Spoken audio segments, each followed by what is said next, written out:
हा भामटा चोर आहे. ॲक्च्युली तो आर्मीमध्ये जवान आहे, जम्मू काश्मीरला पोस्टेड आहे. त्याच्यावर खूप कर्ज झालं होतं, मग भामटेगिरी करण्यासाठी त्यानं थापा बनाव केलेला आहे आणि EVM हॅक करू शकतो वगैरे या प्रिटेक्सखाली पैसे मागितले त्याने.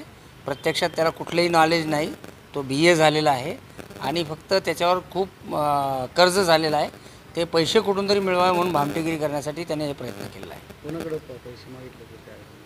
त्याने विरोधी पक्षनेते अंबादास दानवे साहेबांकडे पैसे मागितले होते आणि त्यांच्या भावानी आपल्याकडे तक्रार दिली होती की त्यांना देखील शंका होतीच की हा भामटा कोणीतरी आहे आणि मग त्यांनी तक्रार केली. त्यांच्या तक्रारीप्रमाणे आपण गुन्हा देखील दाखल केला आहे. आरोपीचं नाव मारुती ढाकणे असं आहे. नगर जिल्ह्याचा राहणार आहे. 1 लाख रुपये त्याने आता स्वीकारले होते. तो 2-2.5 कोटी मागत होता.